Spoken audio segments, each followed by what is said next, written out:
आज कैसे देखते हैं आज का जो मैच? कराची किंग्स को हमने कहा कि कराची किंग्स शेप में आ रही है, आपने खुद कहा, और मुल्तान सुल्तान अंडर प्रेशर थी, डीमोरलाइज थे, उनके प्लेयर्स की बॉडी लैंग्वेज बता रही थी कि बहुत डाउन है। कैसे देखते हैं मुल्तान सुल्तान को, किसकी नजर लग गई?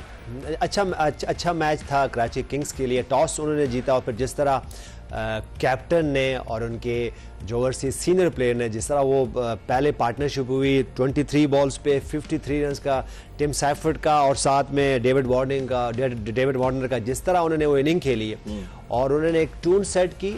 उसके बाद क्या हुआ कि बैक टू बैक जो उनकी विकेट्स गिरी, बल्कि इवन 3 विकेट्स गिरी, लेकिन जिस तरह जेम्स विंस की जो फॉर्म है वो ज़बरदस्त नज़र आ रही है। उन्होंने अपना वही रोल किया जैसे इस्लामाबाद यूनाइटेड के लिए कॉलिन मनरो वो रोल दे रहे हैं। वो आराम से अपना खेलते रहे, लेकिन उनके इर्द गिर्द जो है वो 2 बैटर खेलते। आज इरफान खान नियाजी को जो देखा वो अच्छे लगे आज में, दो के फिर वो कोई 4 ओवर पहले आउट हो गए, लेकिन उन्होंने गेम रीड किया और कोई अराउंड 33 बॉल्स खेले, 40 कुछ रन्स किए उन्होंने, 40 रन्स किए। थोड़ा पहले आउट हो गए, लेकिन ये कि उन्होंने वो एक पार्टनरशिप बिल्ड की जो कि बहुत इंपॉर्टेंट थी।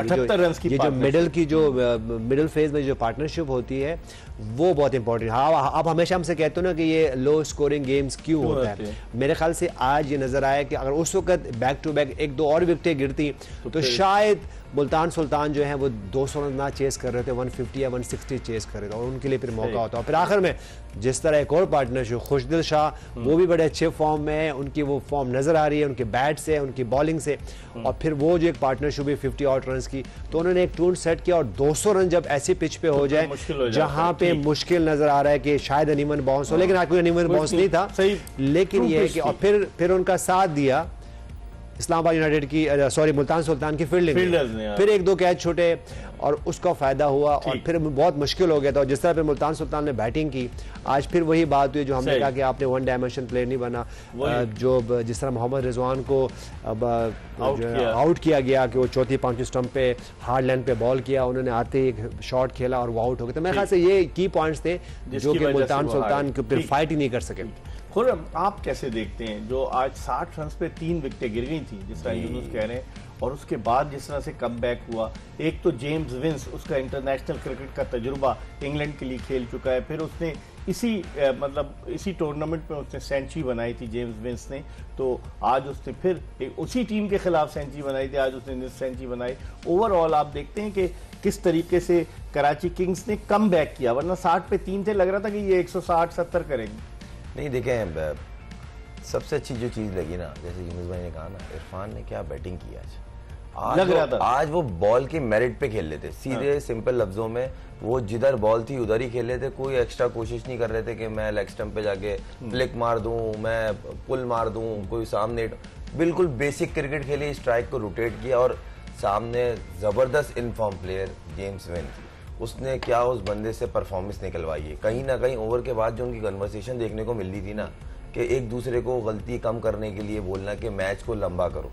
जब आप सेट हो जाते हैं इस तरह की पिच पे, जिसकी टीम मिस्टेक्स पे मिस्टेक्स कर रही है, सही, वो फील्डिंग में भी आखिर में वो एक्सपोज हुए, फिर बॉलिंग में एक टाइम आया एकदम से रन देना शुरू किए, बिल्कुल, और जब रन पड़ना शुरू हुए फिर उनको संभलने का मौका नहीं मिला। रिजवान भी परेशान नजर आ रहे थे, देखा था आपने? सी बात है, देखें, एक तो मुझे लिटिल बोलूं, मुझे बहुत अफसोस है कि मुल्तान जितनी अच्छी क्रिकेट पिछले 2-3 सीजन खेल रही थी, इस दफा बिल्कुल ऑफ कलर लगी।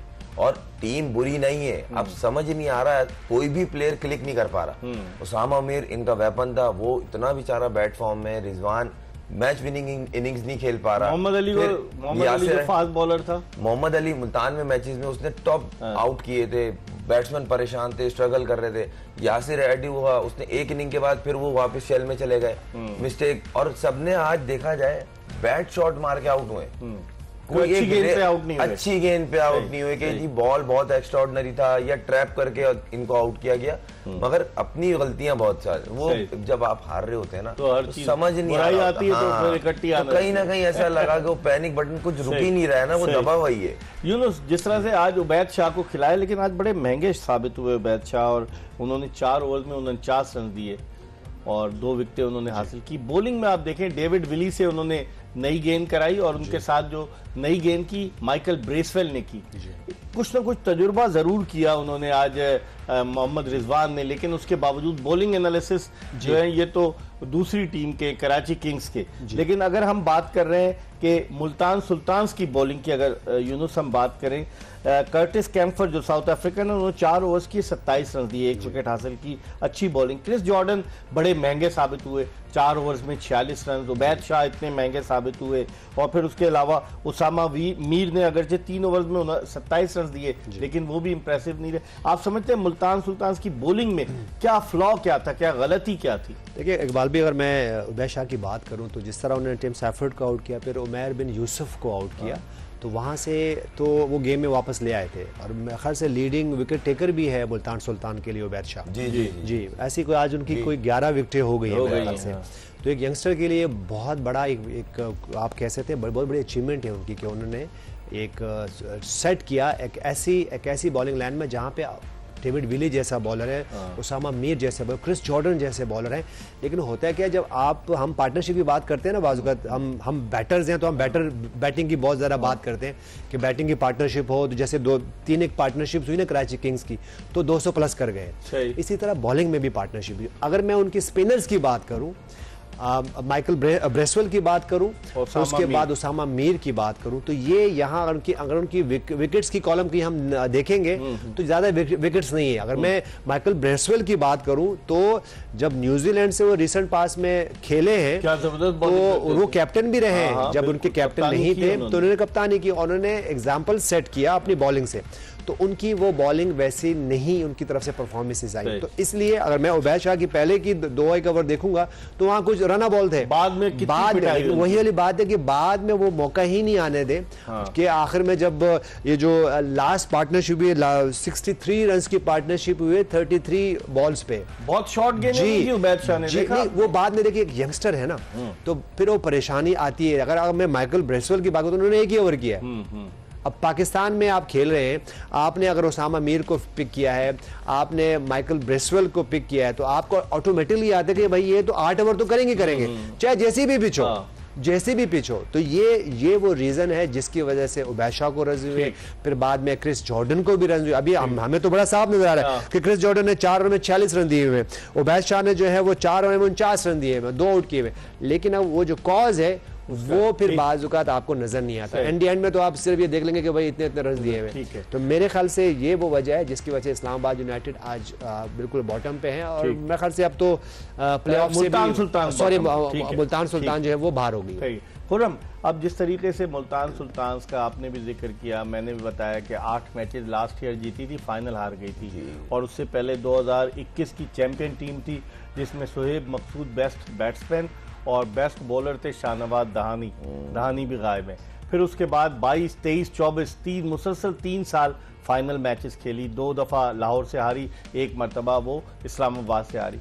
समझते हैं कॉम्बिनेशन सही नहीं है, या कोच की अदम मौजूदगी से भी फ़र्क पड़ा है? पहले इनके कोच जो थे वो ज़बरदस्त किस्म के थे, अपने एंडी फ्लावर, वो अब नहीं थे। और क्या वजूहात क्या समझते हैं आप मुल्तान सुल्तान के डिबैकल की? मुझे ऐसा लग रहा है, हो सकता है मैं गलत हूँ, इन्होंने जो फॉरनर्स पिक किए हैं ना, वो थोड़ा अब इनको उससे बाहर आना पड़ेगा। अच्छा, अब डेविड विली कोई इंप्रेसिव नहीं है, लास्ट ईयर भी एवरेज उन्होंने की है, कोई एक्स्ट्रा ऑर्डिनरी नहीं। क्रिस जॉर्डन वो भी एवरेज, कोई खास लास्ट 2 ईयर से। आज जीते, फाइनल तक आए, सही है, मगर इनको कंसिस्टेंट उन्होंने नहीं पार्ट रखा हुआ था प्लेइंग 11 का। इस दफा तो बिल्कुल ही बेंच पे थे, और जब भी खेले उन्होंने मार खाई। फील्डिंग में अच्छे थे, फील्डिंग में भी कैचेस ड्रॉप हुए उनसे, बैटिंग में 8 मारते थे, बिल्कुल नहीं लग रही उनकी। तो जिस तरह अब लाहौर के डेविड वीजा हैं, उनका जल्मी के वो आज रोमान रईस को रिलीज कर दिया इस्लामाबाद यूनाइटेड ने, रोमान रईस। अगर ये मेरे पास बता रहा हूँ, खबर दे रहे हैं तो आई होगी इसमें कोई। लेकिन अब वो कर्टिस कैम्फर जो आया है साउथ अफ्रीकन, उसको भी तो रखा ना मुल्तान सुल्तान में, जो ऑलराउंडर है। मैं यही तो बोल रहा हूँ ना कहीं इन्होंने ना पिक ऐसी की है, कुछ कॉम्बिनेशन में बैठ नहीं रही। अब फास्ट बॉलिंग आपको चाहिए होती है इन कंडीशंस में।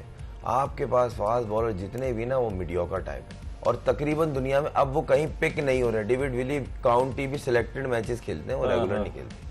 क्रिस जॉर्डन खेल रहे हैं काउंटी लेवल, इसके अलावा लीग्स में पिक नहीं हो रहे। इवन शारजा, ये दुबई, अबू धाबी में जो लीग्स हो रही हैं उसमें भी पिक नहीं हो रहे। तो कहीं ना कहीं आपने गलत टीम का कॉम्बिनेशन आपके कहने तो का आप बॉलिंग से जीतते हैं। कोई सी भी क्रिकेट हो, फॉर्म ऑफ क्रिकेट, आप बॉलर 10 आउट करेंगे तो जीतेंगे, आपके वेपन ही नहीं है। तो यूनुस आप क्या एग्री करेंगे? देखिए बात असल में ये है कि ये जो डेटा गुरु ने एक पॉइंट अभी रेस किया है ना, बहुत ज़बरदस्त है। उसकी वजह से हम IPL में आप देखते हो कि जितने भी टीम जो नेशनल टीम से नहीं खेलते या रिटायर हो जाते हैं उनको पिक करते हैं नहीं।